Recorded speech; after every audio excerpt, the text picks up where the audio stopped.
بسم اللہ الرحمن الرحیم۔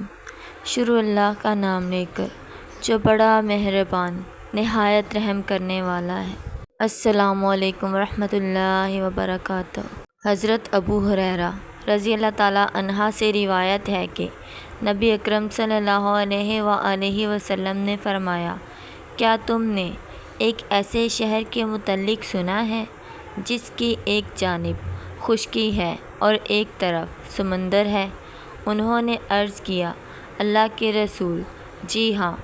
آپ صلی اللہ علیہ وآلہ وسلم نے فرمایا، قیامت قائم نہیں ہوگی حتیٰ کہ بنو اسحاق کے 70,000 افراد وہاں جہاد کریں گے۔ جب وہ وہاں پہنچ کر پڑاؤ ڈالیں گے تو وہ نہ تو اسلحے سے لڑیں گے اور نہ تیر اندازی کریں گے، وہ لا الہ الا اللہ واللہ اکبر پڑھیں گے تو اس کی ایک جانب گر پڑیں گے۔ سور بن یزید راوی بیان کرتے ہیں، میں نہیں جانتا مگر حضرت ابو ہریرہ رضی اللہ تعالیٰ عنہ نے اس جانب کے متعلق فرمایا جو سمندر کی طرف ہے۔ پھر وہ دوسری مرتبہ لا الہ الا اللہ واللہ اکبر پڑھیں گے تو اس کی دوسری جانب بھی گر پڑے گی۔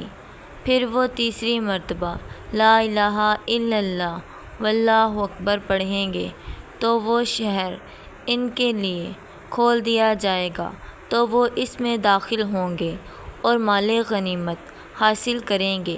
وہ مال غنیمت تقسیم کر رہے ہوں گے کہ انہیں زوردار آواز انہیں سنائی دے گی کہ دجال کا ظہور ہو چکا ہے، چنانچہ وہ ہر چیز چھوڑ کر واپس آ جائیں گے۔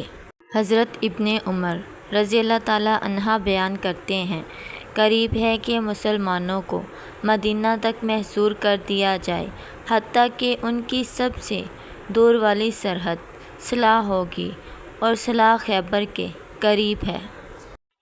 حضرت معاذ بن جبل رضی اللہ تعالیٰ عنہ بیان کرتے ہیں، رسول اللہ صلی اللہ علیہ وآلہ وسلم نے فرمایا، بیت المقدس کی آبادی یثرب کی بربادی کے وقت ہوگی اور یثرب کی خرابی بڑی جنگ کے وقت ہوگی اور بڑی جنگ فتح قسطنطنیہ کے وقت ہوگی اور قسطنطنیہ کی فتح دجال کے نکلنے کے وقت ہوگی۔ حضرت ابن عمر بیان کرتے ہیں، قریب ہے کہ مسلمانوں کو مدینہ تک محصور کر دیا جائے حتیٰ کہ ان کی سب سے دور والی سرحد صلہ ہوگی اور صلہ خیبر کے قریب ہے۔